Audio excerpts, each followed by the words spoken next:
Hello everyone, welcome to Screen Scream. I'm Viola. In today's episode, I'm going to talk about Hollywood summer hits.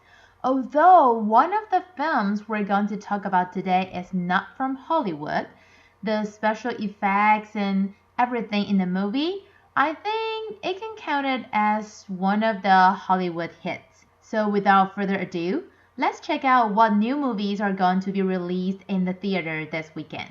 Challengers. From visionary filmmaker Luca Guadagnino, Challengers stars Zendaya as Tashi Duncan, a former tennis prodigy turned coach and a force of nature who makes no apologies for her game on and off the court. Married to a champion on a losing streak, Tashi's strategy for her husband's redemption takes a surprising turn when he must face off against the washed-up Patrick, his former best friend and Tashi's former boyfriend. As their past and presents collide and tensions run high, Tashi must ask herself, what will it cost to win? Whoa, the introduction sounds very dramatic. I think it's very Hollywood. One of my classmates went to watch it yesterday, yes, right after it was released. They said the movie's only about tennis and sex. That's it, no more. But from the introduction, we can tell I wouldn't say it's a threesome, it sounds bad, but it's a triangular relationship. So, in order to present the face-off, the triangular relationship, and the friendship in the movie, the protagonists, three people, they tried very hard to build their relationship. Way before they started filming, they participated in training camps of performance and tennis together.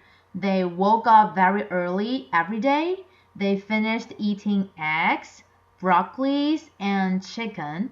They would practice together, practice playing tennis as well, and maybe stretch and work out. And like my classmates mentioned, there are a lot of sex scenes in the movie. Mike Faced, one of the protagonists, said that after they filmed one of the sex scenes, he would say something funny or do something stupid to ease the awkward atmosphere. I think that's very adorable. And since the characters they play are professional tennis players, they must have tennis trainings. Zendaya was the very first person to start training with the tennis consultant of this movie, and she actually started to practice real game during the 6 months of practice. When I say practice, I mean acting, not tennis. So her skills were actually pretty good that the director loved very much. When they edited the movie, they almost didn't need to use any scenes from the doubles. As for Josh O'Connor and Mike Faced, they basically knew nothing about tennis, and they joined the crew later than Zendaya. So in the beginning, they were very stressful. But I think as long as you like any of them, Zendaya, Josh O'Connor, or Mike Faced, you will probably love this movie. And now it's time for us to move on to the second new movie we're going to talk about today. Civil War, a journey across a dystopian future America, following a team of military-embedded journalists as they race against time to reach DC before rebel factions descend upon the White House. Are you guys aware there's like a pretty huge civil war going on all across America? We just try to stay out. The second new movie we're going to talk about today is Civil War. Actually, it was released in North America last week, but it's only going to be released in Taiwan this coming weekend, so that's the reason why I'm introducing it. But actually, it was on the chart last week, if you still remember. But still, let's talk about it. It was released in North America last week, and right after the release, it was top 1 on the chart in America. It's directed by director Alex Garland and starred by Kirsten Dunst from the Spider-Man series, Kaylee Spaney, and Wagner Moura. Like what we heard in the introduction, it's about a near future. It's not a real war, and it's not talking about the civil war we learned in history class. It's a hypothetical war, but it would be the most serious civil war America ever had. The warfare would spread to the whole country. The background of the movie is that the federal government is going to surrender, and the experienced war journalist Lee, starred by Kirsten Dunst, is going to interview the US president for the very last time. She leads a small group of journalists to the White House, including the newly graduated young journalist Jesse. Civil War is still an action movie, and they did recruit a military consultant called Ray Mendoza. He was a member of the SEAL before, so he hopes that this civil war in the movie can create a sphere, immersive feeling for the audience, so that the audience will feel they're in the middle of a war field. In order to reach this effect, Ray recruited a lot of people. They led the actors to do the car racing themselves, let the tanks rush in front of them, and there are bombings and gunfire. It's very excited. In order to film such complicated scenes, Ray Mendoza and the director Alex Garland planned everything in advance, just like they're planning for a soccer game. And that's how this movie is destined to succeed. If you like action movie, Civil War is the movie for you to go this weekend. Now, before we move on to Top 007, let's review what we had from last week first. Top 3 was Haikyuu, the movie, Decisive Battle at the Garbage Dump. We had 2 Top 2s, Dune Part 2 and Kung Fu Panda 4. Top 1 was still Godzilla Kong, The New Empire. I would say it's not so different this year for the chart, but it's a little bit weird. Let's listen to Top 7 to Top 4 first, and you will know what I'm talking about. Top 4, The Roundup, 보이는 걸 쫓아가면 안 Punishment. 돼. 그러자. 뭐야 이씨. Wait, what? There's only one movie from Top 7 to Top 4 this week? So we can tell Top 3 to Top 1 is super crowded. So I guess I don't have any choice. That's the reason why I pick one movie that's not from Hollywood for this week's show, because I can only talk about the Roundup Punishment. It's the 4th episode, and the whole series is just very excited. Yes, it's action movie, and no, it's not from Hollywood. It's a Korean movie. The reason why it's so popular is because it stars Ma Dong-seok. If you've seen Marvel's The Eternals, you probably would know who he is. And actually, he grew up in the US, and that's the reason why he could fit in Hollywood so perfectly. His language skill is impeccable, and basically, as long as the movie features him, people would go for it. He's not only a good actor, but a funny one and a very friendly one. Recently, he was on the news, well, at least in Korea. I'm not sure if it's all over Taiwanese news. When he showed up at a campaign of the Roundup Punishment, he took out his cell phone to take pictures. And people realized that, wait, what? His phone case is Hello Kitty? It's just so unintuitive. But at the same time, it's very adorable. So people love him for being himself, no matter how famous he is right now.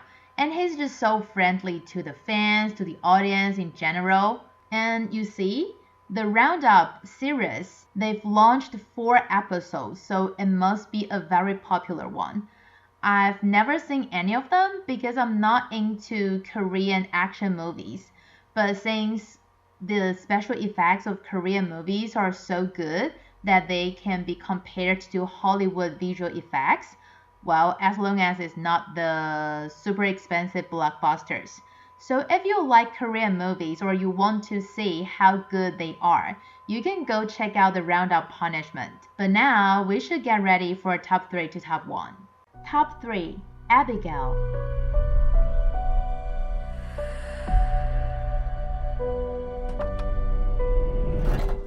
The Fall Guy. Anyone but him. I didn't approve him. You know that. You are literally the last person on earth I want to see. Slap the shit out of you. I really could. Top 2. Civil War. We just try to stay out. With what we see on the news, seems like it's for the best. Haikyuu, the movie. Decisive battle at the garbage dump. じゃあさ、お前の学校強い？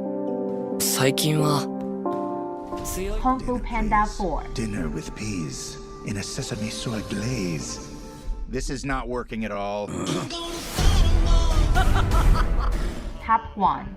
Godzilla Kong, The New Empire. This world has more secrets than we could possibly imagine. Alright, it indeed is very crowded from top 3 to top 1 this week. Well, actually, I'd like to talk about Abigail and Kung Fu Panda 4. If you know me, you will know that if it's possible for me to not talk about a horror movie, I would choose not to. So, no Abigail, we can talk about it next week if it's still on the chart. And Kung Fu Panda 4, I believe it will stay on the chart for a few more weeks. And I have more things to talk about. So, I'd like to talk about The Fall Guy. Because if it's still on the chart next week, I hope so, because I think the reviews so far are very polarized. I like it personally. I don't think it's super good, but I gave it like 7.8, so it's somehow okay. Basically, the movie is a combination of romantic love and very cool actions and dramatic dramas. I know people criticize it for the dramatic drama because it is dramatic, but at the same time, in the beginning of the movie, it was so lame. So people would say, oh, I can guess what is going to happen, and you don't need to spend so much time explaining the background. I understand.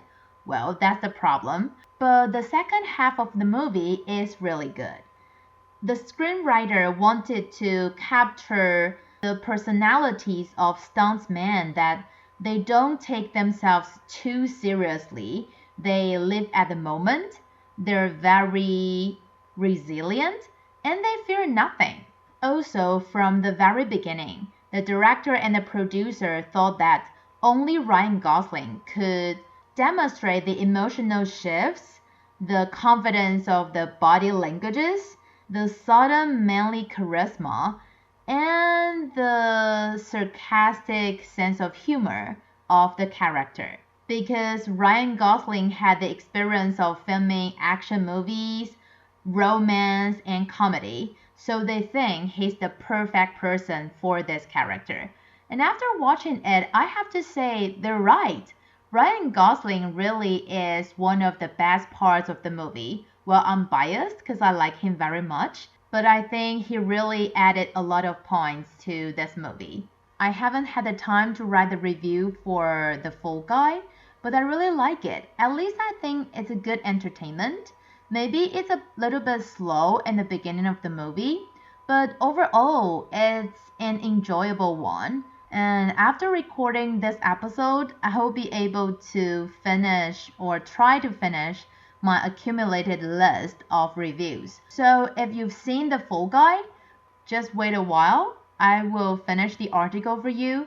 And if you haven't, I would say it's worth watching. It's one of the Hollywood summer hits after all.